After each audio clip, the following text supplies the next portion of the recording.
Gold, trusted gold buyers. మీరు తాకట్టు పెట్టిన బంగారాన్ని విడిపించి ఈ రోజు ఉన్న మార్కెట్ ధరకు కొనబడను.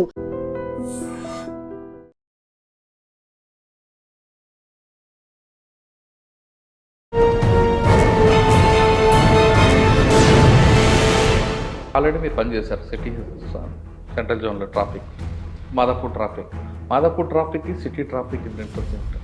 City traffic already standard traffic ఉంటుంది, ఫ్లక్చుయేషన్స్ ఏముండవు. ఎందుకంటే సిటీ ఎస్టాబ్లిష్ అయిపోయింది. రోడ్స్ కూడా స్టాండర్డ్ రోడ్స్ ఉన్నాయి. ఇదంతా కూడా ఐటీ హబ్. ఈ ఐటీ హబ్ అంతా కూడా రహేజా కానీ ఫైనాన్షియల్ డిస్ట్రిక్ట్ కానీ ఈ రోడ్లో 1,20,000, ఈ రోడ్లో 1,20,000. అంటే రావడం పోవడం. రోడ్ సేఫ్టీ మంత్ కాబట్టి పబ్లిక్కి మీరు ఇచ్చే మెసేజ్ ఏంటి? ఏదైతే 2 వీక్స్ రోడ్ సేఫ్టీ మీద మేము క్యాంపెయిన్స్ చేయడానికి అన్ని ఏర్పాట్లు, కొన్ని రోడ్స్ ఇంప్రూవ్మెంట్స్ అనేది ప్రభుత్వం చేపడుతుంది, చేస్తుంది.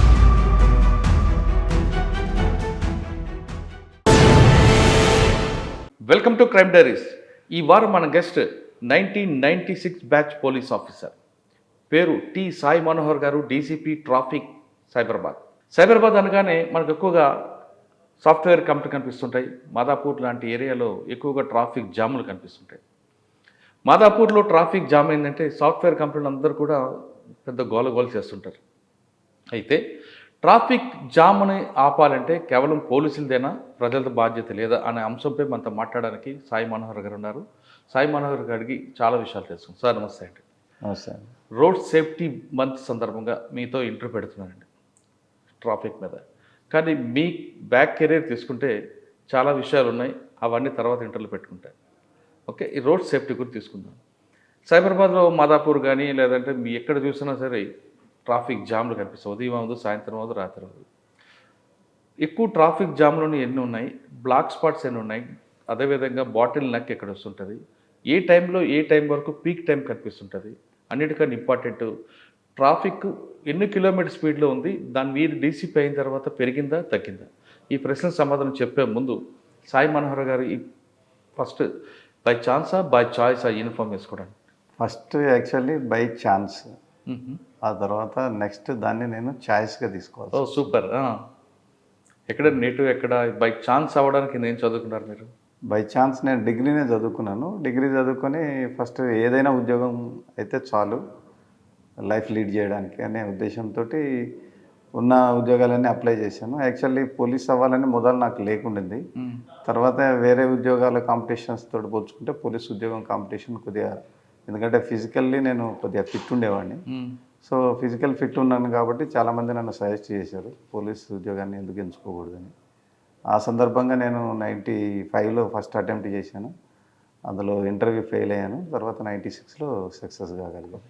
కానీ మీరు పుట్టి పెరిగింది అంతా వరంగల్ జిల్లా గోందరపేట ఆ ప్రాంతం అంతా కూడా ఒకప్పుడు నక్సల్స్కి హబ్. అది ఆ భావజాలం పుట్టిన ఏరియాలో అటువైపు వెళ్ళకుండా ఇటువైపు రావడానికి కారణం ఏంటో నిత్యం కనిపిస్తుంటుంది కదే కదా?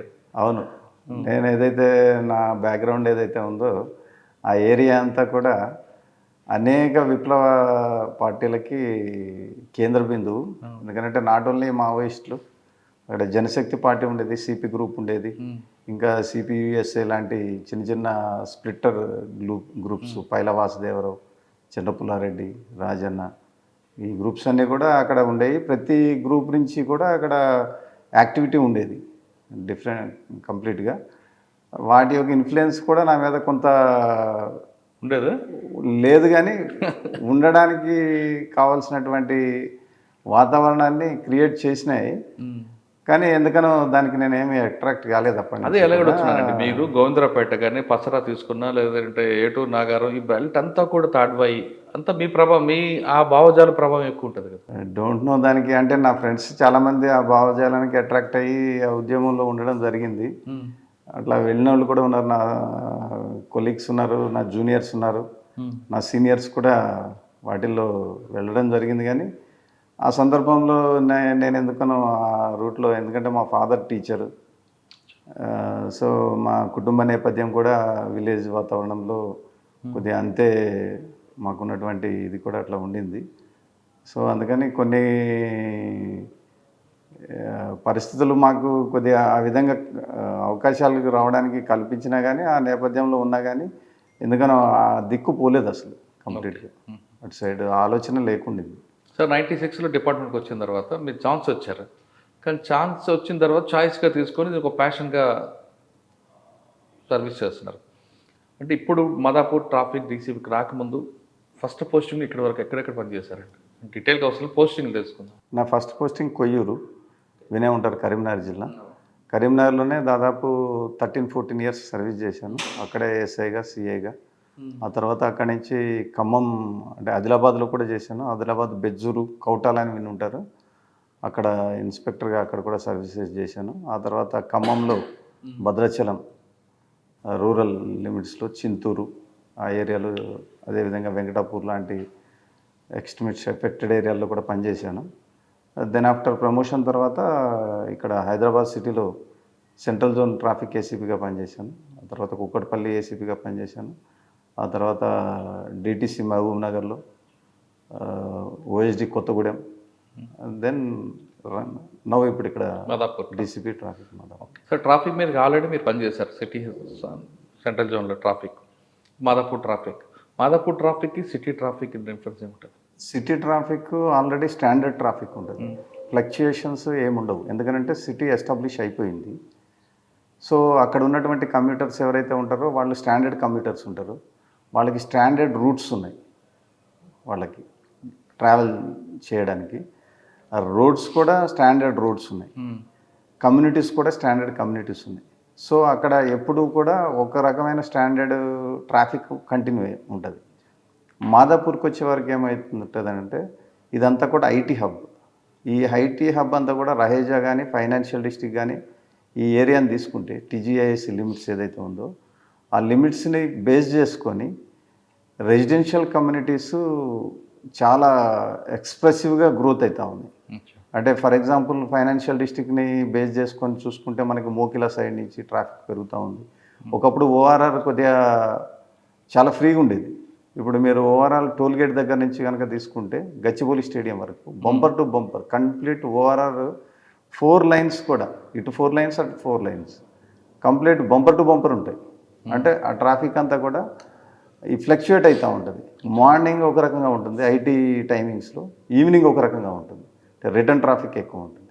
దీనికి తగ్గట్టుగా మన దగ్గర మాదాపూర్ ఏరియాలో కొంత ఈవినింగ్ ఎంటర్టైన్మెంట్ పబ్లిక్ కూడా ఉంటారు, వాళ్ళతోటి బయట నుంచి వచ్చే ట్రాఫిక్. ఇంకోటి మేజర్ హాస్పిటల్స్, పెద్ద పెద్ద హాస్పిటల్స్, కాంటినెంటల్ హాస్పిటల్ కావచ్చు, ఏజీ హాస్పిటల్ కావచ్చు, ఇటువంటి. అదేవిధంగా హోటల్స్, పెద్ద పెద్ద హోటల్స్ అంటే డెలిగేట్స్ ఉండేవి, ఐటీసీ కోహినూర్, ట్రెడెంట్ లాంటి, ఐటెక్స్ లాంటి, శిల్పారామం లాంటి వేదికలు, ఇవన్నీ ఉండడం వల్ల కూడా ఈ ట్రాఫిక్ కూడా అదనంగా యాడ్ అవుతూ ఉంటుంది. దానివల్ల ఫ్లక్చుయేట్ అవుతూ ఉంటుంది.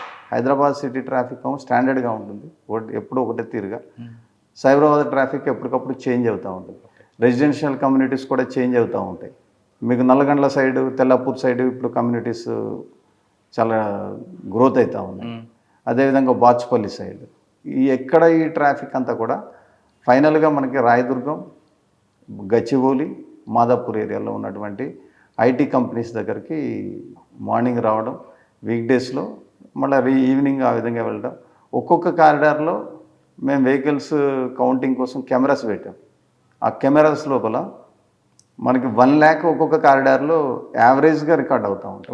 ఫర్ ఎగ్జాంపుల్ మనకి హఫీజ్పేట నుంచి ఆల్విన్ కాలనీ, చౌరస్తా, మియాపూర్ నుంచి మనకి గచ్చిబౌలి జంక్షన్ దగ్గరికి వచ్చే కారిడార్ కనుక మనం ఒక కారిడార్ని కనుక మనం తీసుకుంటే ట్యూస్డే, వెన్స్డే నాడు 1,20,000 వాహనాలు all together, 2 wheelers, 3 wheelers, 4 wheelers, heavy vehicles, buses అన్నీ కలిపి 1,20,000 ఆన్ ఆర్ యావరేజ్ 5 డేస్లో ట్రావెల్ అవుతూ ఉంటాయి. సేమ్ ఇదే రెండు కలిపి చెప్తున్నారా?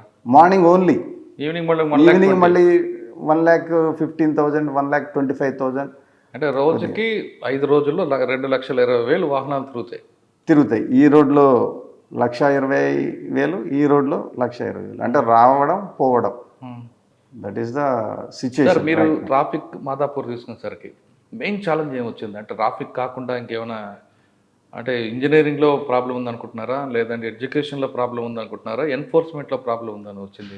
మీరు ఐడెంటిఫై చేశారు ఛాలెంజ్. మీరు 3 కేటగిరీస్ చెప్పారు ఇప్పుడు. ఇంజనీరింగ్లో ప్రాబ్లం ఉందా, ఎడ్యుకేషన్లో ప్రాబ్లం ఉందా, నెక్స్ట్ పోతే ఎన్ఫోర్స్మెంట్లో. మూడిట్లోనూ ప్రాబ్లం ఉంది.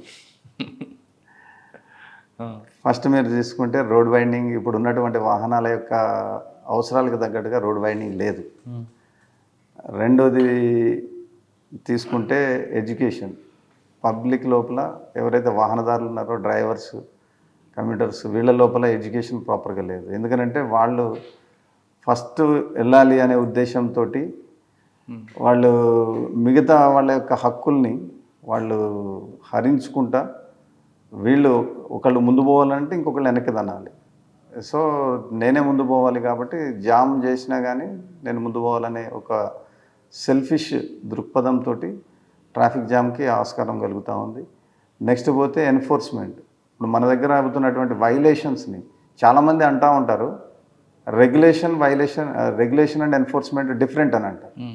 పోలీసు వాళ్ళు, ట్రాఫిక్ పోలీస్ వాళ్ళు ఓన్లీ ఎన్ఫోర్స్మెంట్ మీద కాన్సన్ట్రేట్ చేస్తున్నారు, రెగ్యులేషన్ చేస్తలేరు అని అంటారు. రెగ్యులేషన్ అనేది ఎన్ఫోర్స్మెంట్ అనేది రెండు డిఫరెంట్ కాదు. రెగ్యులేషన్ అంటేనే ఎన్ఫోర్స్మెంట్. ఎందుకనంటే రెగ్యులేషన్ చేయాలి అని అంటే ఒక వాహనదారుడు, వెళ్ళే వాహనదారుడిని మనం ఏమీ ఆపి మళ్ళీ తిరిగి పంపించాం.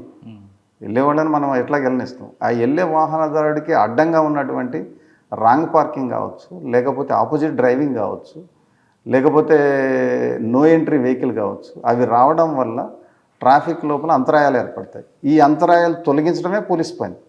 ఈ అంతరాయాలు ఇప్పుడు ఫర్ ఎగ్జాంపుల్ ఆపోజిట్ డ్రైవింగ్ వస్తున్నాడు, దాన్ని తొలగించాలి. మనం తొలగించాలంటే అతన్ని పట్టుకొని అతన్ని తిరిగి రైట్ వేలో పంపించాలి.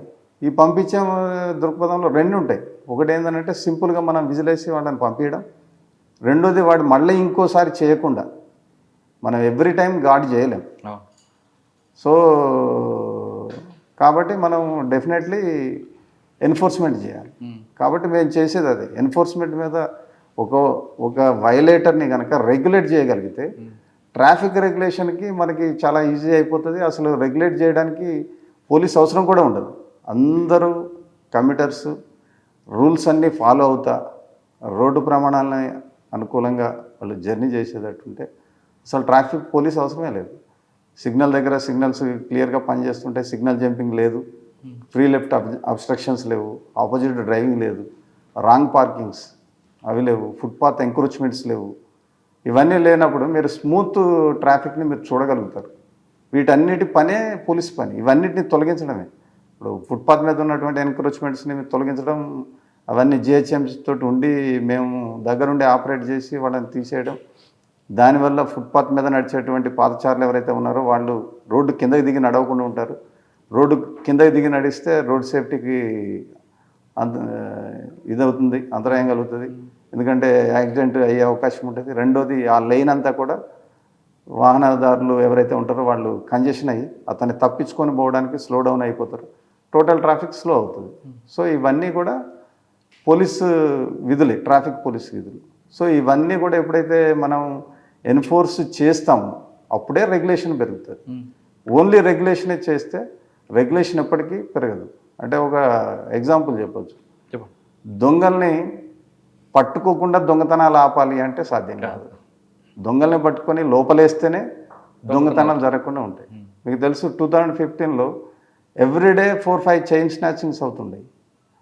ఎప్పుడైతే మహమ్మద్ టక్కీ అనే గ్యాంగ్ని వాళ్ళ అనుచరులను అందరినీ లోపలేసిన తర్వాత ఒక్క చైన్ స్నాచింగ్ లేదు. త్రూ అవుట్ ఇయర్ వాళ్ళ మీద పీడీ యాక్ట్లు పెట్టడం జరిగింది. అప్పుడు ఎందుకనంటే చైన్ స్నాచింగ్లో జస్ట్ 1 వీక్లో బయటకు వచ్చేసేవాళ్ళు.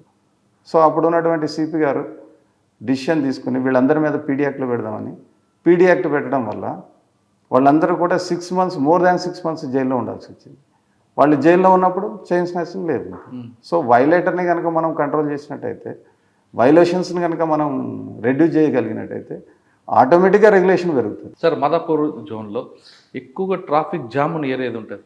దానికి ప్రధాన కారణం మీరు అన్నట్లుగా ట్రాఫిక్ వైలేటర్ అంటారా, లేదు అంటే ఇంజనీరింగ్ ప్రాబ్లం అంటారా? ఇంతకుముందు మీరు చెప్పినట్టు మూడు ఉన్నాయి.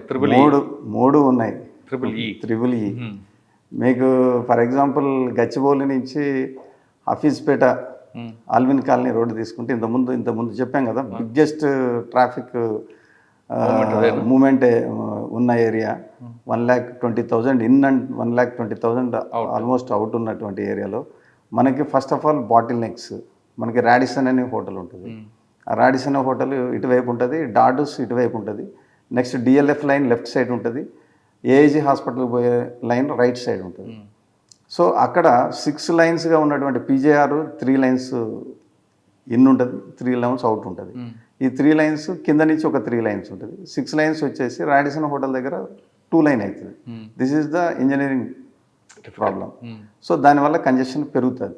దాన్ని ఓవర్కమ్ చేయడానికి మేమేం చేస్తున్నాం అని అంటే, ఈవినింగ్ టైంలో పీజేఆర్ నుంచి వచ్చేటువంటి ట్రాఫిక్ ఏదైతే ఉందో అక్కడ ఒకటి ఎక్స్ట్రా లైన్ ఆపోజిట్ డైరెక్షన్లో డివైడర్ ఓపెన్ చేసి అక్కడి నుంచి ఒక లైన్ని తీసుకొని రాంగ్ రూట్లో కోన్స్ పెట్టి మళ్ళీ యాక్సిడెంట్ కాకుండా వీళ్ళందరినీ తీసుకొని వచ్చి ఆ బాటిల్ నెక్ దాటిన తర్వాత మళ్ళీ ఆ లైన్ని మెర్జ్ చేయడం జరుగుతుంది. అది మార్నింగ్ కూడా చేస్తుంటున్నారు కదా. మార్నింగ్ ఏమో అటించిటి చేస్తున్నారు. కేబీఆర్ పార్క్ నుంచి లేదు కొండాపూర్ ఫ్లైఓవర్ ఉంది, బొటానికల్ గార్డెన్. వాళ్ళని అక్కడ ఎక్కడైతే ఆర్టీఓ ఆఫీస్ ఉందో, కొండాపూర్ ఆర్టీఓ ఆఫీస్ దగ్గర అక్కడ ఫ్లైఓవర్ మీద రివర్స్ తీసుకొని ఎక్స్ట్రా లైన్ తీసుకొని ఆ లైన్ని తీసుకొని డైరెక్ట్గా ఫ్లైఓవర్ కిందకు వచ్చిన తర్వాత రాడిసన్ దగ్గరకు వచ్చిన తర్వాత మళ్ళీ లెఫ్ట్ సైడ్కి మెర్జ్ చేస్తుంది, రైట్ సైడ్ తీసుకొని. కానీ కొంతమంది ఆర్గ్యుమెంట్ ఏం చేస్తారంటే, పోలీసులు అయితే రాంగ్ రూట్లో పంపించవచ్చు, మేము వెళ్తే తప్ప అంటారు. మేము ప్రాపర్ సేఫ్టీ పెట్టాం కదా, సేఫ్టీ పెట్టి కంజెషన్ తగ్గించడానికి దానికోసం ఒక్కొక్క ఎక్స్ట్రా లైన్ని మెయింటైన్ చేయడం కోసం ఆ లైన్ డిస్టెన్స్ను బట్టి దగ్గర నుంచి 2 people నుంచి 6 to 10 peopleని మేము అడ్రస్ చేస్తాం. ఈ ఎక్స్ట్రా లైన్ పెట్టిన ఎక్కడ కూడా యాక్సిడెంట్ కాలేదు. ఎందుకంటే యాక్సిడెంట్ కాకుండా ఉండే విధంగా మేము బ్యారికేడ్లు అరేంజ్ చేసి ఎక్స్ట్రా లైన్ తీసుకుంటున్నాం. అది పబ్లిక్కి ఇన్కన్వీనియన్స్ కాకుండా వాళ్ళని ఫెసిలిటేట్ చేయడం కోసం తీసుకున్నటువంటి నిర్ణయాలు ఇవన్నీ. కానీ అదే రోడ్లో నేను కూడా మనం ఇండిపెండెంట్గా వెళ్తాను, టైం అవుతుంది కాబట్టి రాంగ్ రూట్లో వెళ్తాను అంటాడు కొంతమంది. ఆ విధంగా చాలామంది ఆర్గ్యుమెంట్ మీతోటి కాదు నాతోటే చేశారు. నాకు అర్జెంట్ పని ఉంది, నేను వెళ్ళాలి. అందరికీ పనులు ఉంటాయి, దాన్ని మేనేజ్ చేసుకోవాలి. వెరీ అడ్వాన్స్ బయలుదేరాలి. ఇప్పుడు ఉన్నటువంటి ట్రాఫిక్ కండిషన్స్ తెలిసిన తర్వాత గూగుల్లో చూసుకుంటే ఇప్పుడు మనకి అంత టెక్నాలజీ కూడా ఉంది. 30 minutes చూపించినప్పుడు మీరు 45 minutes ముందు బయలుదేరండి. ఎందుకంటే ట్రాఫిక్ కండిషన్స్ ఎప్పటికప్పుడు మారిపోతుంటాయి. గూగుల్ ఇచ్చిన టైమింగ్ ఎప్పుడు కూడా కరెక్ట్గా రీచ్ కాలేము. ఎందుకంటే మనం రోడ్డు ఫస్ట్ చూసుకున్నప్పుడు ఉండే టైమింగ్ మనం రోడ్డు మీదకి వచ్చేటప్పటికి చేంజ్ అయిపోతుంది, ఫ్లక్చుయేషన్స్ ఉంటాయి. సో దానికి మీరు ఒక 30-40% యాడ్ చేసుకుని ఆ టైంని బిఫోర్ బయలుదేరి మీ అవసరాలు తీర్చుకోవాలి. కానీ అక్కడికి వచ్చిన తర్వాత నేను చూస్తుండగా ఒకసారి కొండాపూర్ ఫ్లైఓవర్ మీద మేము వాళ్ళకి అనుకూలంగా ఏదైతే రాంగ్ రూట్లో ఎక్స్ట్రా లైన్ తీసుకున్నామో దాన్ని వాళ్ళు యూటిలైజ్ చేసుకొని వచ్చి అక్కడ యూటర్న్ చేసుకొని దాన్ని మళ్ళీ రివర్స్లో కిందకి రావడానికి ట్రై చేస్తున్నప్పుడు ఒక ఉమెన్ రైడర్ రైట్ రూట్లో వస్తా వీడు యూటర్న్ చేసుకునే క్రమం లోపల కన్ఫ్యూజ్ అయిపోయి వాడికి తగిలి కింద పడి దెబ్బలు తగిలి. సరే ఎఫ్ఐఆర్ చేయించాం, దట్ ఈస్ డిఫరెంట్. మేము చూస్తుండగా నాకు ఒక 50 meters డిస్టెన్స్లోనే. సో వాళ్ళందరికీ మేము విజ్ఞప్తి చేసేది ఏంటంటే, మీకు అప్పుడు రోడ్ అనేది ఎట్లా ఉంటుంది అని అంటే మనకి కాన్ఫిడెన్స్ ఉంటుంది, నేను మేనేజ్ చేసుకోగలుగుతాను. కానీ అవతల నుంచి వచ్చేటువంటి రైడరు మిమ్మల్ని సరిగా గమనించకపోవచ్చు, వచ్చి యాక్సిడెంట్ అయ్యేదానికి అవకాశం ఉంటుంది. సార్ రాంగ్ రూట్లో వచ్చి యాక్సిడెంట్ అయిందనుకోండి, యాక్సిడెంట్ చేసిన వ్యక్తికి ఇన్సూరెన్స్ వస్తుంది? చేసిన వ్యక్తి, గాయపడ్డ వ్యక్తి కాదు. అంటే ఇక్కడ రాంగ్ రూట్లో ఎవరైతే వస్తారో వాళ్ళే యాక్సిడెంట్ చేసినట్టుగా మేము భావిస్తాం. ఎందుకంటే మేము ఇప్పుడు ఎఫ్ఐఆర్ కూడా అతను యాక్సిడెంట్ రాంగ్ రూట్లో వస్తుంటే అవతల నుంచి వచ్చిన వ్యక్తి వచ్చి తగిలినా కానీ అది పెద్ద వాహనం అయినా కానీ, ఇంతకుముందు ఎట్లా ఉండేదంటే కాంట్రిబ్యూటరీ నెగ్లిజెన్స్ అని చెప్పేసి ఎవరైతే భారీ వాహనం ఉంటుందో ఆ భారీ వాహనాన్ని లైబుల్ చేస్తూ ఉండేవాళ్ళు. కానీ ఇప్పుడు అది లేదు. ఇప్పుడు ఎవరైతే రాంగ్ రూట్ ట్రావెల్ చేస్తున్నారో వాళ్ళ మీదే, అది చిన్న వెహికల్ కావచ్చు, అసలు అన్లైసెన్స్డ్ వెహికల్ కూడా కావచ్చు, వాళ్ళదే రెస్పాన్సిబిలిటీ వస్తుంది. ఇన్సూరెన్స్ రాదు. ఇన్సూరెన్స్ రాదు. ఓకే సార్, మీరు కొండాపూర్ మన మదీనాగుట్టు చెప్పారు ఒకటి. ఓకే, అలా జేఎన్టీ నుండి మాదాపూర్ ఇది కూడా ఇప్పుడు ఫుల్ ట్రాఫిక్ కనిపిస్తుంటుంది కదండి. ఎస్, మొదలు ఫస్ట్ నేను ఇది చెప్పడానికంటే ముందు జేఎన్టీయు టు రాయదుర్గం మెట్రో ఏదైతే ఉందో అదే హైయెస్ట్ వాల్యూమ్ ఉండేది ఒకప్పుడు. పీజేఆర్ ఫ్లైఓవర్ అయిన తర్వాత కొద్దిగా ప్యాటర్న్ చేంజ్ అయింది. ఇంతకుముందు మీరు అడిగారు కదా హైదరాబాద్కి సైబరాబాద్కి డిఫరెన్స్ ఏంటి ట్రాఫిక్లో అని.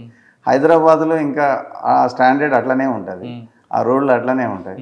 ఈ సైబరాబాద్లో ఏంటంటే డెవలప్మెంట్స్ అన్నీ దాన్ని బట్టి కమ్యూటర్ యొక్క ఆలోచన, కమ్యూటర్ యొక్క అవసరం చేంజ్ అవుతూ ఉంది. కాబట్టి అతడు తన అవసరాలకు తగ్గట్టుగా లాంగ్ అయినా కానీ రూట్ చేంజ్ చేసుకొని ట్రావెల్ చేస్తూ ఉన్నాడు. దానివల్ల మనకి ఇప్పుడు లీ మెరిడియన్ రూట్ అంటాము, అదే రేడిసన్ రూట్, అదే Alwyn colony to Gachibowli junction road, అది కొద్దిగా హెవీగా ఉంది. రేపు ఇది హెవీగా ఉంటుందని చెప్పలేము, రేపు పొద్దున అది చేంజ్ కావచ్చు మరి. సార్ అలా అదే విధంగా ఇంకొక రూట్ ఏముందో మీకు మాదాపూర్ జూబ్లీచ్ మీరు అన్నట్టు జేఎన్టీయూ నుంచి రాయదుర్గం మెట్రో ఒకటి ఉంది. నెక్స్ట్ పోతే హఫీజ్పేట నుంచి గచ్చిబౌలి జంక్షన్కి వచ్చేటువంటి రోడ్, అది కూడా ఆల్మోస్ట్ 1 lakh రీచ్ అటు ఇటుగా 80,000 90,000 ఆ విధంగా అవుతుంది. నెక్స్ట్ రోడ్ నెంబర్ 45 నుంచి మనకి ఏఐజీ హాస్పిటల్ రోడ్ ఉంది ఐకియా. సో అది కూడా సేమ్ 1,80,000 90,000 1 lakh, ఒక్కొక్కసారి 1,10,000 1,15,000 రీచ్ అవుతూ ఉంటుంది. సేమ్ ఇదే ప్రకారంగా టోలీ చౌకీ షేక్పేట ఫ్లైఓవర్ చెప్పాను కదా, అదే టోలీ చౌకీ టు గచ్చిబౌలి జంక్షన్, అది కూడా సేమ్ అట్లనే రీచ్ అవుతుంది. ఓవరాల్గా ఎంత ఉందండి సైబరాబాద్లో రోజుకి ఎన్ని వెహికల్స్ వెళ్ళి వస్తుంటాయి? అప్రాక్సిమేట్లీ మీకు సైబరాబాద్ మొత్తం అని అంటే మీకు జేఎన్టీయు, మియాపూర్, కూకట్పల్లి ఆ రూట్ని కనుక మనం కొద్దిగా ఎక్స్క్లూడ్ చేస్తే మీకు రాయదుర్గం, గచ్చిబౌలి, మాదాపూర్ ఈ ఏరియాలో మేము ఏర్పాటు చేసిన కెమెరాలకు అనుగుణంగా ఏవైతే ఆ స్ట్రెచెస్లో ఉన్నటువంటి 10 lakhs ఇన్ 10 lakhs అవుట్ ఉంటుంది. ఇది 20 lakhs ఒక 10-20% వేరియేషన్ తోటి. సార్ 20 lakhs వెహికల్కి ఇన్ అవుట్ వెళ్ళాలంటే రోడ్ స్పేస్ ఎంత ఉండాలి? ఇప్పుడు ఎంత ఉంది మన దగ్గర రోడ్ స్పేస్? మీకు ఇదే ఓఆర్ఆర్ ఉంది, ఓఆర్ఆర్ 4 lane. ఇదే మీకు హైదరాబాద్ టు విజయవాడ రోడ్ ఉంది అనుకుంది, అది 4 lane, అంటే 2 lanes ఉంటాయి. 2 lanes అవుట్ ఉంటుంది, 2 lanes ఇన్ ఉంటుంది. ఆ రోడ్లో చూసుకుంటే ఇక్కడ వాహనాల కంటే అక్కడ వాహనాలు ట్రావెలింగ్ ఎక్కువ ఉంటుంది. ఒకటే రోడ్లో మీకు యావరేజ్గా 2,50,000 దాకా ట్రావెల్ చేస్తారు అక్కడ, కానీ ఎలాంటి అబ్స్ట్రక్షన్స్ అక్కడ ఉండవు, ఫ్రీగా వెళ్ళిపోతారు. ఇక్కడ ఎందుకు అట్లా అవుతుందని అంటే దానికి ప్రమాణాలు అంటూ ఏముండవు. అంటే మనకి అబ్స్ట్రక్షన్స్ లేకుండా కనుక 2 lanes ఉన్నా కానీ మీరు 1 lakh వాహనాలని పంపించవచ్చు. కానీ అబ్స్ట్రక్షన్స్ ఉన్నప్పుడు మీరు 4 lane ఇచ్చినా కానీ వాహనాలని 1 lakh వాహనాలని 4 laneలో పంపడం చాలా కష్టం అవుతుంది. బికాజ్ ఎందుకనంటే మనకి ఇప్పుడు ఫర్ ఎగ్జాంపుల్ మన దగ్గర ఉన్నటువంటి రోడ్లకి ఆనుకొని ఫుట్పాత్ మీద చిన్న చిన్న షాప్స్ ఉంటాయి, ఫర్నిచర్ షాప్స్ ఉంటాయి, కొన్ని టిఫిన్ దుకాణాలు ఉంటాయి, ఇవన్నీ షాప్స్, స్టేషనరీ షాప్స్ ఉంటాయి. ఎవ్రీ షాప్ ఉంటుంది. ఆ ఎవ్రీ షాప్ దగ్గర మనకి వెహికల్స్ ప్రతి ఒక్కళ్ళు వచ్చి ఆపుతూ ఉంటారు, ఆపి పర్చేజింగ్ ఉంటుంది. ఆ వెహికల్ ఆపే క్రమం లోపల రైట్ సైడ్ నుంచి లెఫ్ట్ సైడ్కి ట్రావెల్ చేస్తాడు. తనకి ఎక్కడ ఆగాలి, ఎక్కడ కొనాలి అనేది ఆ కమ్యూటర్కి ఫస్ట్ ఐడియా ఉండదు. స్టాండర్డ్గా ఒక ప్లేస్కి రాడు.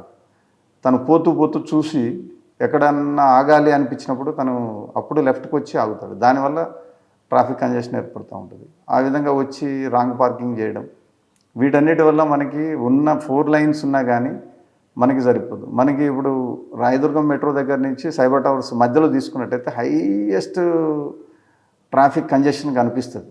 మీరు ఎప్పుడన్నా చాలామంది సీనియర్ ఆఫీసర్లు కూడా అంటారు, అమ్మో సైబర్ టవర్స్ దగ్గర నుంచి రాయదుర్గం మెట్రో సైడ్ నేను రాను ఆ రూట్లో అన్నట్టు మాట్లాడుతూ ఉంటారు. ఎందుకు అని అంటే అక్కడ ఉండేది బాటిల్ నెక్ సేమ్ ఇంతకుముందు మీరు అన్నట్టుగానే ఇంజనీరింగ్ అంటే రోడ్ డిఫెక్ట్స్ బాటిల్ నెక్ ఉంటుంది. అక్కడ మెడికవర్ హాస్పిటల్ ఉంటుంది, అక్కడికి వచ్చే వరకు 3 lanes ఉంది, ఒకటేసారి 2 lanes అయిపోతుంది. సో ఇప్పుడు ర్యాంపు కట్టి అన్ని టెండర్స్ అయిపోయినాయి, అది కూడా రోడ్డు వైడనింగ్ అవుతుంది. ఎక్స్పెక్టెడ్లీ ఒక 6 మంత్స్ అంటే స్టార్ట్ అవుతుంది వర్క్. స్టార్ట్ అయితే ఒక 6 మంత్స్ 1 ఇయర్లో కంప్లీట్ అవుతుంది. అక్కడ నుంచి కొంచెం ముందుకు వచ్చాక మీరు చెప్పిన ఫుట్పాత్ మీద షాపులు ఉంటాయి. షాప్ ఇక్కడ రోడ్డు మీద పెడితే మీ వాళ్ళు చలానా తీస్తారు, పార్కింగ్ పోయినా పార్కింగ్ లేదు, మరి అక్కడ కూడా ట్రాఫిక్ జామ్ అవుతుంటుంది. ఇప్పుడు చాలామంది అడిగినప్పుడు మరి ఎక్కడ పెట్టమంటారు సార్ బండి అంటారు. నేను మెడికల్ షాప్కి వచ్చాను సార్, మెడిసిన్ తీసుకోవాలి, నేను వెహికల్ ఎక్కడ పెట్టాలి. మెడికల్ షాప్ పోతానే చూస్తేనేమో చాలా చిన్నగా ఉంటుంది మెడికల్ షాప్. వాళ్ళు పార్కింగ్ ఒక వెహికల్ పార్క్ చేసే అంత ప్లేస్లోనే షాప్ నడుస్తుంటుంది. వాడు మళ్ళీ పార్కింగ్ కోసం ప్లేస్ అనేది వాడు ప్రొవైడ్ చేయలేడు. అతని యొక్క ఉద్దేశం ఏంటంటే పాదచారులు వచ్చి కొనుక్కోపోవాలనే ఉద్దేశంతో షాప్ని ఎస్టాబ్లిష్ చేస్తారు. మన వాళ్ళు అసలు నడవడం అనేదే మర్చిపోయారు కంప్లీట్గా. అంటే నాట్ ఓన్లీ పబ్లిక్, అందరూ అట్లాగే ఉన్నారు. వెహికల్ వేసుకొని వెళ్ళాలి, వెహికల్లోనే ఆగాలి, ఆ వెహికల్లోనే కూర్చొని సీట్లోకి వెళ్ళి దిక్కుండానే ఆర్డర్ చేస్తూ ఉంటాడు. వాట్ ఎవర్ ఇట్ మేబీ, నాకు ఇది కావాలి అని ఆర్డర్ చేస్తుంటాడు. వాడు వచ్చి ఏం కావాలని అడుగుతుంటాడు, తీసుకొచ్చి ఇక్కడే పేమెంట్ చేస్తుంటాడు. అట్లా ఇటువంటి టైప్ ఆఫ్ పర్సన్స్ కొంతమంది ఉంటే, కొంతమంది బండి ఆపుతారు, దిగి వెళ్తారు, వెళ్ళి చేసుకొని వస్తారు. సరే బండి ఆపి వెళ్ళాడు అనుకోండి, ట్యాబ్లెట్ కొన్నాక డోలో ట్యాబ్లెట్ కొంటాడు ఓ 10 రూపాయలు, కానీ ఈలోగా మీరు ఫోటో తీస్తారు, తీస్తే 500 రూపాయలు ఫైన్ వేస్తారు. 1000 రూపీస్ 1000 రూపీస్ నో పార్కింగ్. అంటే అప్పుడు డోలో ట్యాబ్లెట్ ఎంత తినట్లు 1000 రూపాయలు పై. నేను మా వాళ్ళకి కూడా అదే చెప్తున్నాను. వాళ్ళు టిఫిన్ చేయడానికి మీకు ఐకియా దగ్గర ఐటీసీ కోహినూరు పక్క లైన్లో మీకు ఒకప్పుడు చాలా ఫ్రీగా ఉండేది. ఆ రోడ్ చాలా పెద్దగా ఉండేది. వెళ్తుంటే మనం ఒక్కళ్ళమే ఉన్నామా అనే ఫీలింగ్ ఉండేది. కానీ ఇప్పుడు బంపర్ టు బంపర్ ఉంటుంది. ఆ రోడ్లో చాలా టిఫిన్ సెంటర్స్ ఉంటాయి. ఎందుకు టిఫిన్ సెంటర్స్ దగ్గరకు వస్తారు అని అంటే తక్కువ ప్రైస్ ఉంటుంది, ఒకటి టేస్టీగా కూడా మేబీ ఉండొచ్చు. కొంత వాళ్ళు ప్రమాణాలు కూడా సరిగా పాటిస్తలేరు ఫుడ్ కాంపిటీషన్ కాబట్టి. సో అక్కడ వాళ్ళు 20 రూపీస్ టిఫిన్ కోసం వస్తారు, సేవింగ్ 20 రూపీస్ చేస్తాడు. బయట ఇడ్లీ తింటే 40 రూపీస్ అవుతుంది, పార్కింగ్ ఉంటుంది, ఎవ్రీథింగ్ ఉంటుంది. ఒక మినర్వా కేఫ్ కావచ్చు, ఇంకా వాటెవర్ మేబీ ఏదైనా కావచ్చు. కానీ ఇక్కడికి వచ్చి ఆ 20 రూపీస్ సేవ్ చేసుకుంటారు. కానీ 1020 రూపీస్ ఇడ్లీ కాస్ట్ ఫైనల్గా టిఫిన్ కాస్ట్ అయిపోతుంది. సో అది పబ్లిక్ గమనించాలి. మేము కూడా చాలాసార్లు మా సిబ్బంది కూడా చెప్పేది అదే, వాళ్ళతో మీరు మాట్లాడండి. మీరు ఇప్పుడు తిన్న టిఫిన్ కాస్ట్ 1020 రూపీస్ అయ్యింది. సో అప్పుడు వాళ్ళల్లో కొద్దిగా బిహేవియర్ చేంజెస్ రావాలి. పబ్లిక్ లోపల బిహేవియర్ చేంజెస్ రానంత వరకు ట్రాఫిక్ మెరుగుపడుతుంది అనుకునేది మాత్రం భ్రమ. సార్ టెక్నాలజీ పెరిగింది, ఏఐ లాంటివి వచ్చాయి. ఇది వాటితో కొన్ని స్టేట్స్ ఏం చేస్తున్నాయంటే ఎక్కడ జామ్ అవుతుందో దాన్ని డ్రోన్ల ద్వారా వెళ్ళడం, ముందే క్లియర్ చేయడం, లేదా ఎఫ్ఎం ద్వారా కానీ లేదా మీకున్న సోషల్ మీడియా ద్వారా కానీ ముందుగా ట్రాఫిక్ డ్రైవర్కి అంటే 4 వీలర్ అవ్వచ్చు 2 వీలర్ ముందు అలర్ట్ చేయడం, అంటే మనం 3 కిలోమీటర్లు వస్తుంది. పర్టికులర్గా కొన్ని స్టేట్స్ ఏ టెక్నాలజీ ఎక్కువ వాడుతున్నాయి, అది వాడి సైబరాబాద్లో ఏమైనా డెవలప్మెంట్ చేస్తున్నారా? ఇప్పుడు ఆల్రెడీ దాని దిశగా అడుగులు వేస్తుంది. ఆల్రెడీ మన దగ్గర కెమెరాస్ ఇన్స్టాల్ చేసాం, ఏఎన్పిఆర్ కెమెరాస్ ఇన్స్టాల్ చేసాం. దానికి కంట్రోల్ రూమ్ కూడా అరేంజ్ చేయడం జరిగింది. కంట్రోల్ రూమ్లో నుంచి ఆపరేట్ చేస్తుంటారు వాళ్ళు. మీరు అన్నట్టు డ్రోన్ కెమెరాస్ ఇంకా వాడడం లేదు. ఇప్పుడు కొత్తగా ఆలోచన ఉంది, ఆ విధంగా పర్చేజ్ చేసి రోడ్ అంతా కూడా డ్రోన్ తోటి మానిటర్ చేయాలనేది ఏఐ టెక్నాలజీ తోటి. ఇమ్మీడియట్గా ఎక్కడైతే అబ్స్ట్రక్షన్స్ ఉన్నాయో అవన్నీ కూడా వాళ్ళు సిమ్ బేస్డ్ ఉండి వాళ్ళు కాంటాక్ట్ చేసే విధంగా. కానీ అది ఇంకా టైం పడుతుంది. ఇంకా అది మనకి బడ్జెట్ ప్రాబ్లమ్స్ ఇంకా ఇవన్నీ ఉంటాయి, టెండర్ ప్రాసెస్ ఇవన్నీ కూడా. కానీ ప్రజెంట్ మాత్రం మీరన్న విధానాన్ని మాన్యువల్గా మేము వాడుతున్నాము. ఏఎన్పిఆర్ కెమెరాస్ ద్వారా కెమెరాస్ని కంట్రోల్ నుంచి మానిటర్ చేస్తుంటాము. 360 డిగ్రీస్లో వాటిని తిప్పుతుంటాము. హై రైజ్ కెమెరాస్ కూడా పెట్టించాము. ఫర్ ఎగ్జాంపుల్ మనకి స్కై హై మీద కెమెరా ఉంది, అదేవిధంగా మహావీర్ బిల్డింగ్ మీద camera, ORR throughout toll gate దగ్గర నుంచి మనకి గచ్చిబౌలి జంక్షన్ వరకు మానిటర్ చేస్తూ ఉంటారు. మా సిబ్బంది అంతా కూడా, ట్రాఫిక్ సిబ్బంది అంతా కూడా ఆ కెమెరాస్ని చూసుకొని ఎవరి మానిటర్లో వాళ్ళు చూస్తూ ఎక్కడైనా కనుక కంజెషన్ అయినప్పుడు లేదంటే విఐపి మూవ్మెంట్ అవుతున్నప్పుడు దాన్ని ఎప్పటికప్పుడు మానిటర్ చేస్తూ కంట్రోల్ రూమ్ నుంచి ఫీల్డ్ ఆఫీసర్స్కి ఇన్స్ట్రక్షన్స్ ఇస్తూ ఉంటారు. దాన్ని బట్టి మేము ఆ కంజెషన్స్ కానీ లేకపోతే జామ్స్ కానీ వాట్ ఎవర్ ఇట్ మేబీ అవి క్లియర్ చేయడానికి, చిన్న చిన్న యాక్సిడెంట్స్ అవుతాయి, వాళ్ళు అక్కడే ఉండి గొడవ పెట్టుకుంటూ ఉంటారు. వాళ్ళని క్లియర్ చేసే వరకు ట్రాఫిక్ అంతా ఆగిపోతుంది. అదేవిధంగా బ్రేక్ డౌన్స్, ఇప్పుడు మాకు పెద్ద హెడేక్ బ్రేక్ డౌన్స్ ఏమంటే బ్యాటరీ వెహికల్స్. ఇంతకుముందు వెహికల్ ఏదైనా ఆగితే దాన్ని పక్కకి నెట్టేసేది. కన్సర్న్ డ్రైవర్ సహాయం తీసుకొని మా ట్రాఫిక్ సిబ్బంది ఇమీడియట్గా వెళ్ళి అక్కడ బ్రేక్ డౌన్ అయింది అనగానే మనకి కంట్రోల్ నుంచి చెప్పగానే అక్కడ ఎంసీ ఉంటాడు, లేదంటే టీటీఐ ఉంటాడు, ఇమీడియట్గా వెళ్ళిపోయి దాన్ని పక్కకి నెట్టేసి లైన్ క్లియర్ చేసేవాడు. ఈ బ్యాటరీ వెహికల్స్ వచ్చిన తర్వాత 4 వీల్స్ లాక్ అయిపోతున్నాయి. పక్కకి నెట్టడానికి అవి కదులుతలేవు. ఇంకోటి వాటిని క్రేన్ పెట్టి తీద్దామన్నా కానీ ఫ్రంట్ పోర్షన్ పైకి లేపుతాము, బ్యాక్ పోర్షన్ రోడ్డు మీదే ఉంటుంది. దానివల్ల రోడ్డు మీద టైర్ రాకుండా పోతా రోడ్ ఖరాబ్ అవుతుంది, టైర్స్ ఖరాబ్ అవుతున్నాయి, ఇంకోటి డిలే అయిపోతుంది ఎందుకంటే రావట్లేదు. సో అందుకని ఆ ప్రాక్టీస్ కూడా మళ్ళీ ఆ కంపెనీకి ఫోన్ చేస్తే వాళ్ళు వచ్చి 1 అవర్ తర్వాత వాళ్ళు స్పెషల్ ఎక్విప్మెంట్ తీసుకొని వచ్చి దాన్ని రికవరీ చేస్తూ ఉన్నారు. అది ఇప్పుడు ఇదొక రకమైన హరాస్మెంట్ అయిపోయింది ట్రాఫిక్లో. సార్, ఇందాక మీరు చెప్పినట్లుగా పార్కింగ్ ప్రాబ్లం, ఎక్కడెక్కడ పార్కింగ్ ప్రాబ్లం ఉందో వాళ్ళకి నోటీసులు ఇవ్వడం, అది జిహెచ్ఎంసీతో కలిపి దాన్ని డిమాలిష్ చేయడం, అటువంటి ఏమైనా ఆపరేషన్ జరుగుతుందా? డిమాలిష్ చేయడం అటువంటి ఏం లేదు. మీది కాదు, ఆ డ్యూటీ మీది కాదు, జిహెచ్ఎంసీకి రిఫర్ చేసి క్లియర్ చేయడం, టౌన్ ప్లాన్ సీజ్ చేయడం చేయొచ్చు, డిమాలిషన్ కాదు కానీ సీజ్ చేయొచ్చు. అవి ఐడెంటిఫై చేసి మేము నోటీసులు ఇస్తున్నాము చాలా షాప్స్కి. వాటికి చాలా షాప్స్కి యాక్చువల్లీ చిన్న చిన్న షాప్స్ లాంటి వాటికి అసలు ట్రేడింగ్ లైసెన్స్లే లేవు వాళ్ళకి. సో కొన్ని పెద్ద పెద్ద వాటికి ఏవైతే ఉన్నాయో, ఇప్పుడు ఆర్ట్రియం మాల్ ఉంది, ఆర్ట్రియం మాల్లో యాక్చువల్లీ పార్కింగ్ ఉంది. పబ్లిక్ బిహేవియర్ చేంజ్ కావాలి, వాళ్ళు లోపలికి వెళ్ళి సెల్లార్లోకి వెళ్ళాలి, B1 B2 B3 ఎక్కడ ఖాళీ ఉంటే అక్కడ పెట్టుకోవాలి. కానీ వాళ్ళకి ఏంటంటే బయట ఓపెన్ గ్రౌండ్లో పెట్టేసుకుని వెళ్ళిపోతే వాళ్ళు ఏమంటారనంటే వాళ్ళతో మాట్లాడినప్పుడు, సార్ నాకు 5 నిమిషాల పని, పార్కింగ్ 15 నిమిషాలు పట్టింది. సో 15 నిమిషాలు పార్కింగ్ టైం పట్టినా కానీ మనం సేఫ్గా వెళ్ళి పార్కింగ్ చేసుకొని రావాలి. నాది 5 నిమిషాల పని ఏముంది కాబట్టి నేను 1 నిమిషంలో 5 నిమిషాలు పార్కింగ్లో ఉంచి నేను వెళ్తాను అంటే 5 మినిట్స్ పబ్లిక్ అంతా కూడా వాళ్ళందరికీ నువ్వు బూమరాంగ్ అంటాం మేము దీంట్లో. నువ్వు చేసే తప్పిదం ఏదైతే ఉంటుందో నీకే తిరిగి వస్తుంటుంది. సో నువ్వు ట్రాఫిక్లో ఇరుక్కున్నప్పుడు నీలాంటి వాడే ఇంకొకడు చేస్తున్నటువంటి తప్పిదాలు నువ్వు మళ్ళీ అదే ట్రాఫిక్ని ఫేస్ చేస్తున్నావు. సో మన అందరం కలిసి సమిష్టిగా ఒక ఒడంబడిగా ఇది ట్రాఫిక్ రూల్స్ అండ్ రెగ్యులేషన్స్ అని మనం అందరం కలిసి ఒక విధానంగా నడుద్దామని అనుకున్నాం. అది ఒక్కొక్కసారి నాకు అనుకూలంగా ఉండొచ్చు, ఒక్కొక్కసారి నాకు వ్యతిరేకంగా ఉండొచ్చు. కానీ నాకు అనుకూలంగా ఉన్నప్పుడు నేను తీసుకొని, వ్యతిరేకంగా ఉన్నప్పుడు దాన్ని కూడా అనుకూలంగా మలుచుకుంటా అంటే అది తప్పు. సో అట్లయినా కానీ నడవాల్సిందే, పబ్లిక్కి ఫెసిలిటీ చేయాల్సిందే. ఓకే, కొంతమంది ట్రాఫిక్ మీద మాట్లాడుతున్నారు, ట్రాఫిక్ వాచ్ కూడా హెల్మెట్ గురించి మాట్లాడుతున్నారు. హెల్మెట్ మస్ట్ అంటారు, హెల్మెట్ ఫస్ట్ సెకండ్ డ్రైవ్ అంటుంటారు. హైకోర్టులో కూడా చెప్తున్న ప్రతి ఒక్కరు హెల్మెట్ వాడించండి, హెల్మెట్ లేకపోతే కుటుంబం కొలాప్స్ అవుతుంది, యాక్సిడెంట్ అయితే. నా బుర్ర నా ఇష్టం, హెల్మెట్ అవసరం లేదు, నాకు క్రాప్ ఇంపార్టెంట్ అనే వాళ్ళకి మీరు ఇచ్చే సమాధానం ఏంటి? నేను ఇక్కడికే వెళ్తున్నాను, పక్కకే వెళ్తాను, హెల్మెట్ పెట్టుకోవాలంటే హైవే డ్రైవింగ్ చేయాలి అని ఆర్గ్యుమెంట్ చేస్తారు కొంతమంది.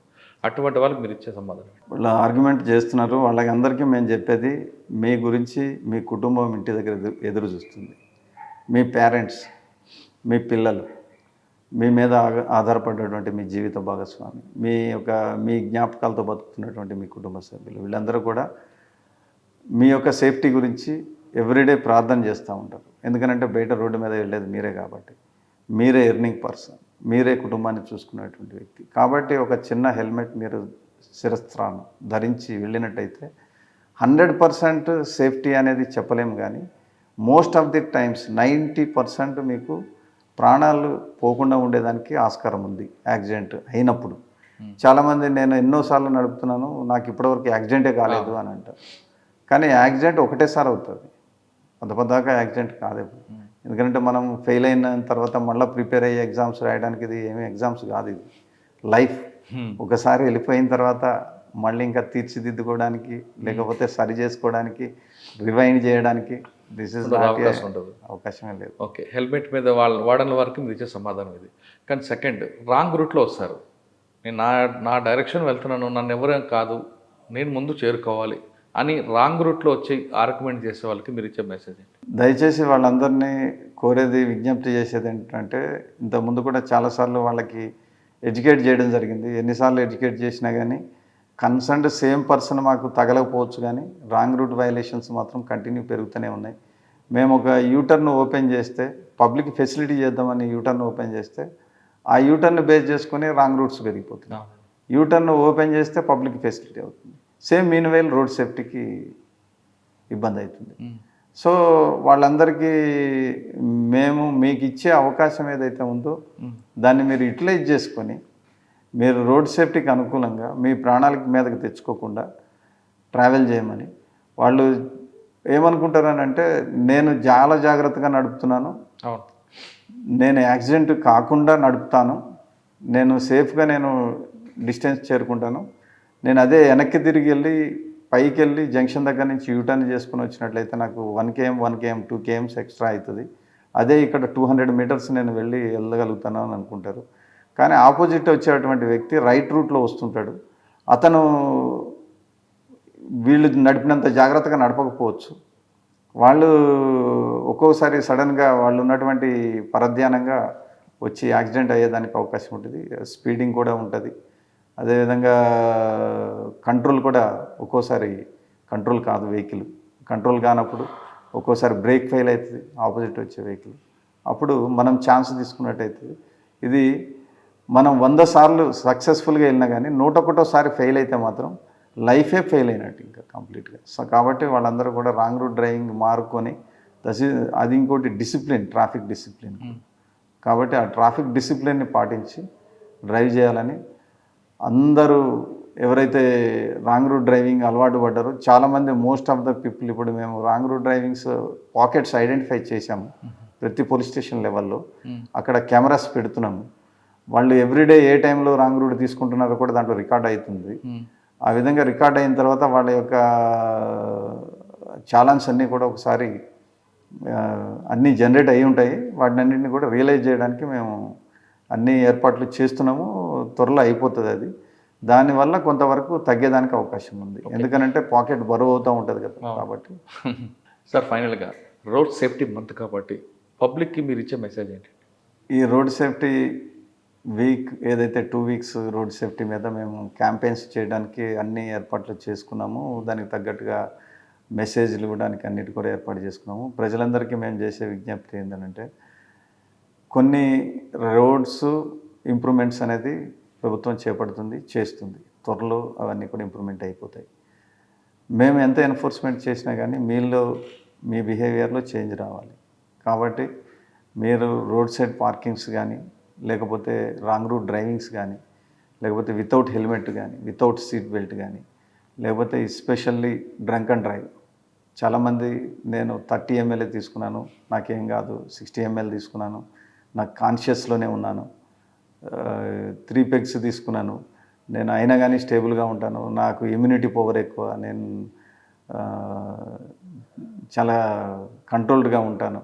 అవన్నీ కూడా తప్పు. ఎందుకనంటే ఇంతకుముందు చెప్పినట్టుగా మనం 100 times సక్సెస్ అవుతాం, కానీ 101 టైం ఫెయిల్ అయితే మాత్రం ఆ ఫెయిల్యూర్ మనమే కాదు, మన ఎదురుగుండా ఏమీ అభం శుభం తెలియనటువంటి పెడెస్ట్రియన్స్ దానికి గురై చనిపోతూ ఉంటారు. ఎవ్రీడే ఈ మధ్య కాలంలో ఎవ్రీడే పెడెస్ట్రియన్ డెత్ లేకుండా మేము మార్నింగ్ డిఎస్ఆర్ చూడలేకపోతున్నాము. Everyday 1 or 2 pedestrian deaths. వాళ్ళు నడుస్తూ ఉంటే ఓవర్ స్పీడింగ్ తోటి వచ్చి యాక్సిడెంట్ చేస్తూ ఉన్నారు. సో పర్మిటబుల్కి మించినటువంటి స్పీడ్ని దాటకుండా పరిమితిలో డ్రైవ్ చేయండి. వెహికల్ కంట్రోల్ అయ్యేంత స్పీడ్లోనే ఉండండి. కొన్ని వెహికల్స్ బ్రేకింగ్ సిస్టమ్ కూడా సరిగా ఉండదు. ఫిట్నెస్ చెక్ చేయించుకోండి, బ్రేక్ సరిగా పడదు. అదేవిధంగా ఈ ప్రమాణాలన్నీ కూడా ఆచరిస్తూ safe, actually road safety week కాకుండా రోడ్ సేఫ్టీ ఇయర్గా మనం దీన్ని కంటిన్యూగా తీసుకెళ్ళినట్లయితే మేము చేసే ఎడ్యుకేషన్ మేము చేస్తున్నాము, మేము చేసే ప్రచారం మేము చేస్తున్నాము. కానీ అది పబ్లిక్ దాన్ని వాళ్ళు రిసీవ్ చేసుకొని ఆచరించాలి. ఒక క్లాస్లో ఒక లెక్చరర్ ఒక సబ్జెక్ట్ గురించి చెప్పి ఆ తర్వాత క్వశ్చన్ అడిగితే క్లాస్లో 2-3 కంటే ఎక్కువ సమాధానం చెప్పలేదు. మిగతా వాళ్ళందరూ వినలేదని అర్థం. కేవలం ఈ చెవిలో నుంచి తీసుకొని ఈ చెవిలో వదిలిపెట్టారు. కాబట్టి మేము అడిగేది ఏంటంటే అందరినీ ఆచరించమని అంటున్నాం. సో రోడ్డు రూల్స్ కానీ ఇవన్నీ కూడా. సార్ ఇక్కడ మీ ఇప్పుడు ఏరియాలో మినిమం డిగ్రీ చదివే వాళ్ళు ఉంటారు ఎక్కువ. ఈ మాదాపూర్ ట్రాఫిక్లో, మాదాపూర్ సైబరాబాద్ కదా, ట్రాఫిక్ వైలేటర్లో ఎడ్యుకేటెడ్ ఎంతమంది ఉంటున్నారు, అన్ఎడ్యుకేటెడ్ ఎంత ఉంటున్నారు?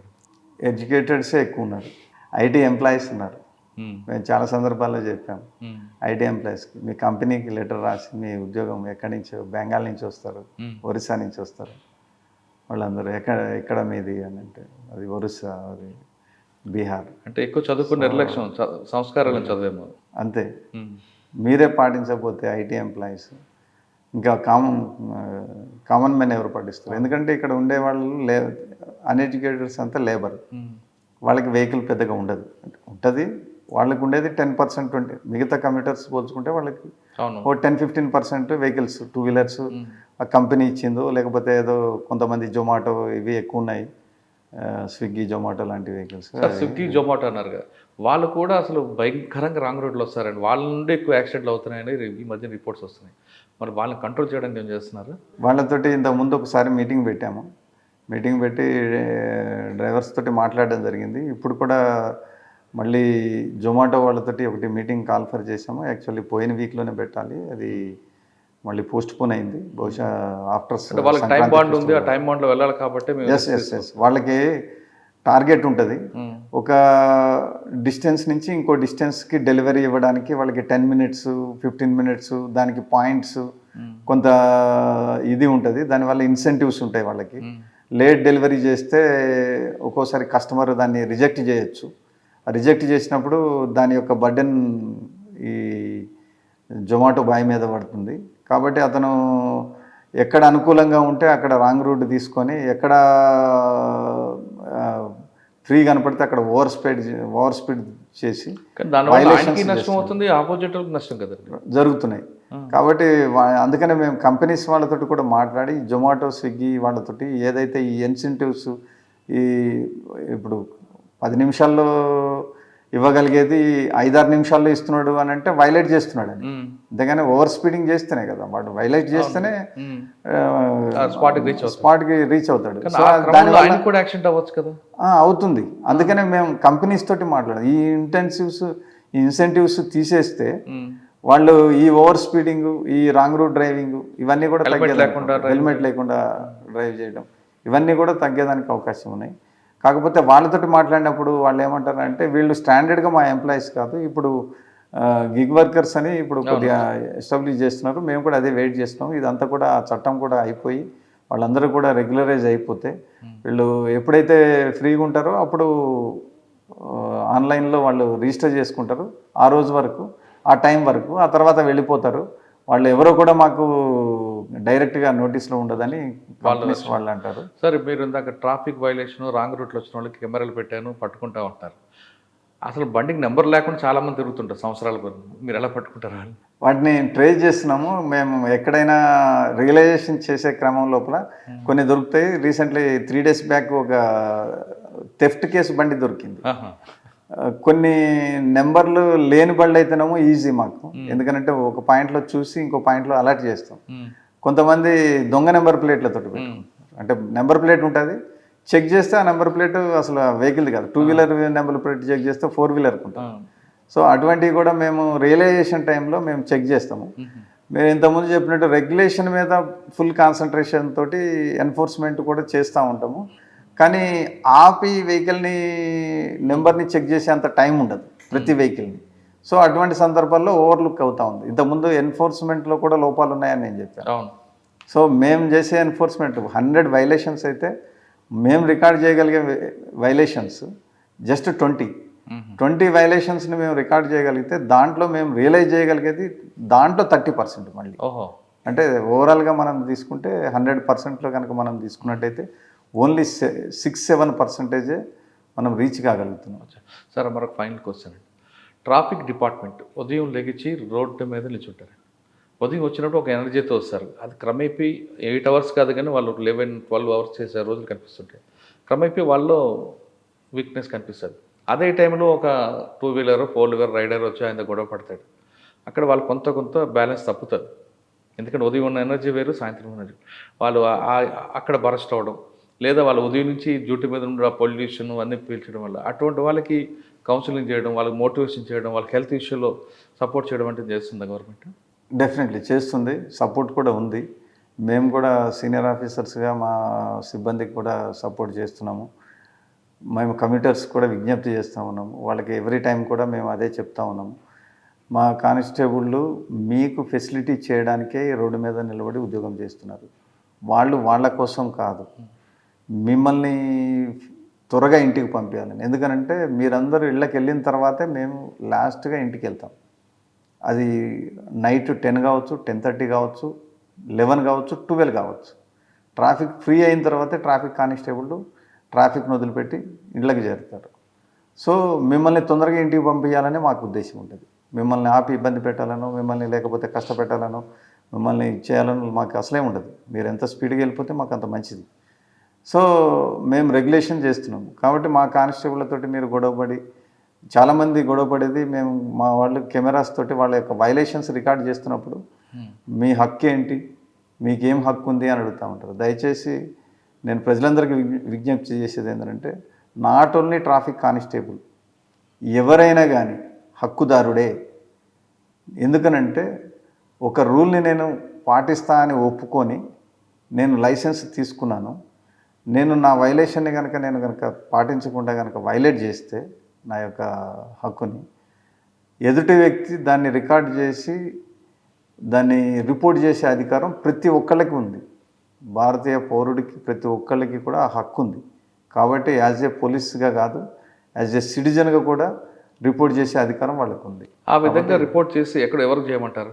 రాంగ్ రూట్లో నా ఎదురుగా ఒక వ్యక్తి కనిపిస్తున్నాడు, నేను నా బండిలో నా ఫోన్లో షూట్ చేసి మీకు వాట్సాప్ పంపిస్తే యాక్షన్ తీసుకుంటాను. యాక్షన్ తీసుకుంటాం డెఫినెట్లీ. దాన్ని చాలాన్ జనరేట్ చేసి, కాకపోతే మీరు పంపించే అటువంటి ఫోటోలో యూనివర్సల్గా ఫోటో కాకుండా టైం క్యామ్ అని ఉంటుంది.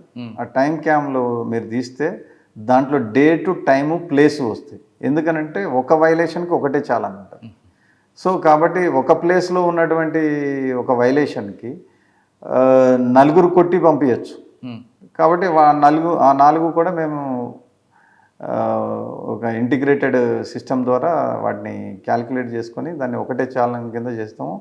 ఎప్పుడైనా బై మిస్టేక్ 2 చాలాన్స్ వస్తే వాళ్ళు మా నోటీస్లోకి తీసుకుని వస్తే ఒక చాలాన్ రద్దు చేసి ఇంకో చాలాన్ మాత్రమే. అంటే ఎటువంటివి పెట్టచ్చండి మీకు గ్రూప్లో? మీరు ఎనీ వైలేషన్, మీరు వితౌట్ హెల్మెట్ పెట్టచ్చు, రాంగ్ సైడ్ డ్రైవింగ్ పెట్టచ్చు, రాంగ్ పార్కింగ్స్ పెట్టచ్చు, నో ఎంట్రీ వెహికల్స్కి సంబంధించి heavy vehicles, over projection vehicles, without seat belt, ఏదైనా మీరు రికార్డ్ చేసినప్పుడు ఆ టైము, డేటు, ప్లేస్ ఈ 3 వచ్చే విధంగా ఫోటోలో మీరు కనుక టైం క్యామ్ అని ఉంటుంది, దాంట్లో ఫోటో తీసి మాకు పంపించినట్టయితే కనుక మేము జనరేట్ చేస్తాం. సార్ కొంతమంది నో పార్కింగ్లో వచ్చి బండి ఎక్కడ పెట్టాలి పార్కింగ్ కోసం అనుకోండి, మీ వాళ్ళతో ఇక్కడ గొడవ చేస్తుంటారు. అక్కడ పెట్టినప్పుడు మీ వాళ్ళు లాక్ చేస్తుంటారు, బండి తీసుకుంటారు. అటువంటి వాళ్ళకి మీరు ఇస్తాను. నేనేమో బండికి తీసుకొస్తున్నాం, చాలామంది ఏమంటారంటే, మరి ఎక్కడ పెట్టాలి సార్ పార్కింగ్ అని అంటారు. నేను బండి ఎక్కడ పెట్టుకోవాలి, నేను టిఫిన్కి వచ్చాను, టిఫిన్ చేస్తాను, నేను బండి ఎక్కడ పెట్టాలి, ఎక్కడ పెట్టాలో మీరు చెప్పండి అని అంటారు. సార్ మీరు ఏదైతే మీరు వెహికల్ కొనేటప్పుడు మీరు ఏదైతే పే చేశారో అది రోడ్డు ట్యాక్స్ మాత్రమే. రోడ్డు మీద తిరగడానికి వెహికల్ తీయాలి. పార్కింగ్ చేయడానికి ఎక్కడైతే పార్కింగ్ ఉందో అక్కడే పార్కింగ్ చేయాలి. చాలామంది ఆర్గ్యుమెంట్ ఏం చేస్తారనంటే, ఇక్కడ నో పార్కింగ్ అని లేదు కదా, నేను పార్కింగ్ చేశాను. ఎంటైర్ జిహెచ్ఎంసీ ఏరియా అంతా కూడా నో పార్కింగ్ జోనే. ఎక్కడైతే పార్కింగ్ అని మెన్షన్ చేయబడిందో అది మాత్రమే పార్కింగ్ జోన్. సో అక్కడే మీరు పార్క్ చేసుకోవాలి. ఎక్కడ పార్కింగ్ ఉందో అక్కడ పార్కింగ్ చేసుకోవాలి. అక్కడి నుంచి 500 మీటర్స్ కావచ్చు, 1 కిలోమీటర్ కావచ్చు, 1.5 కిలోమీటర్ కావచ్చు, ఎంత డిస్టెన్స్ ఉన్నా కానీ ఆ డిస్టెన్స్ మీరు బై వాక్ వెళ్ళి మీ యొక్క అవసరాలు తీర్చుకొని మళ్ళీ వచ్చి మీరు వెహికల్ ఏదైతే ఉందో దాన్ని రోడ్డు మీద ట్రావెల్ చేయడానికి ఉపయోగించాలి, కానీ రోడ్డు మీద పార్కింగ్ చేయడానికి మాత్రం ఉపయోగించవద్దు. వాళ్ళకి నేను చెప్పేది ఏంటంటే, మీరు కట్టింది రోడ్డు ట్యాక్సే, పార్కింగ్ ట్యాక్స్ కాదు. కరెక్ట్. కిలోమీటర్ అవతల మీరు పార్కింగ్ చేస్తారు, మరి అక్కడ నుంచి నడుచుకొని రావాలండి, నేను వస్తా ఉంటున్నాడు, రావాలి. దట్ ఈజ్ రూల్స్ చెప్పేది అది. రూల్స్ వైలేట్ చేస్తే ఎన్ఫోర్స్ చేయాల్సి వస్తుంది. సో పబ్లిక్ బిహేవియర్లో చేంజ్ రావాలి. సార్ ఇంకొకటి, కొన్ని మంది వెహికల్స్ రోడ్ సైడ్ పెట్టి పార్కింగ్స్ వెళ్ళిపోతుంటారు. పాత వెహికల్స్ అలా సంవత్సరాలు తగ్గట్టు ఉంటాయి వెహికల్స్. అటువంటి వెహికల్స్ తీయడానికి ఏమైనా ఎన్ఫోర్స్మెంట్ చేస్తున్నామండి. అది వాళ్ళు ఆ సొసైటీ వాళ్ళు, అక్కడ కమ్యూనిటీ వాళ్ళు ఎవరైనా మా నోటీస్లోకి తీసుకొచ్చినప్పుడు ఈ వెహికల్ ఒక 1 మంత్ నుంచి ఇక్కడే పెట్టున్నారు అని అంటే ఆ వెహికల్ని మేము టోయింగ్ చేసి తీసుకొని వచ్చి వాళ్ళు కొన్ని సందర్భాల్లో వాళ్ళు ఇక్కడ పెట్టేసి వెళ్ళిపోతుంటారు. వెళ్ళిపోయి ఎప్పుడో ఉంటదిలే ఉండని అన్నట్టుగా ఉంచేస్తారు. కొంతేమో బ్రేక్ డౌన్ అయినప్పుడు పెట్టేసి వెళ్ళిపోతుంటారు. మళ్ళీ క్లియర్ చేసుకున్నప్పుడు వద్దామని వాళ్ళకి అవసరాలు వాళ్ళు ప్రయారిటైజ్ చేసుకొని దీనికి లెస్ ప్రయారిటీ ఇచ్చి వాళ్ళ అవసరాలు తీర్చుకోవడానికి అట్లా ఉంటాయి. అవి అటువంటి వచ్చినప్పుడు మేము టో చేసి తీసుకొచ్చి లా అండ్ ఆర్డర్ పోలీస్ స్టేషన్లో పెట్టి వాళ్ళకి హ్యాండ్ ఓవర్ చేస్తాము. ఎంక్వైరీ చేసి ఎగ్జామిన్ చేసి వాళ్ళకి ఇచ్చేయమని మా వరకు మేము ఛాలెంజ్ జనరేట్ చేసేసి హ్యాండ్ ఓవర్ చేసేస్తాం. ఇంటి నుంచి బయలుదేరిన వ్యక్తి క్షేమంగా ఇంటికి రావాలంటే ట్రాఫిక్ రూల్స్ పాటించినట్టున్నారు సాయి మనోహర్ గారు. నేను ముందు కరెక్ట్గా వెళ్తే కాదు, ఆపోజిట్గా వచ్చిన వ్యక్తి కరెక్ట్గా వస్తేనే మీరు క్షేమంగా ఇంటికి వస్తారు విషయాన్ని గుర్తుపెట్టుకోవాలి. లేదు నేను ఇక్కడికే వెళ్తాను, అక్కడికే వెళ్తాను, ఇలాగే వెళ్తాను, ఎప్పటి నుంచి వెళ్తాను అనుకుంటే ఒకసారి కాదు, 2 సార్లు కాదు, 100 సార్లు తప్పించుకోవచ్చు, కానీ నోటో ఒక్కసారి మాత్రం ఖచ్చితంగా మీరు బలవుతారు. కాబట్టి ట్రాఫిక్ రూల్స్ పాటించండి. మీరే కాదు, మీ కుటుంబ సభ్యులందరూ కూడా హ్యాపీగా ఉంటారంటూ సాయి మనోహర్ గారు చెప్తున్నారు. రోడ్ సేఫ్టీ వీక్ సందర్భంగా సాయి మనోహర్ గారితో ఎక్స్క్లూజివ్ ఇంటర్వ్యూ. కానీ సాయి మనోహర్ గారు లా అండ్ ఆర్డర్ చేసిన చాలా కార్యక్రమాలు ఉన్నాయి. కొయ్యూరు ఎస్ఐ నుండి భద్రాచలం, కొత్తగూడెం వరకు. అవన్నీ మరొక ఎపిసోడ్లో మళ్ళీ కలుద్దాం. అంతవరకు నమస్తే. Thank you sir. Thank you very much.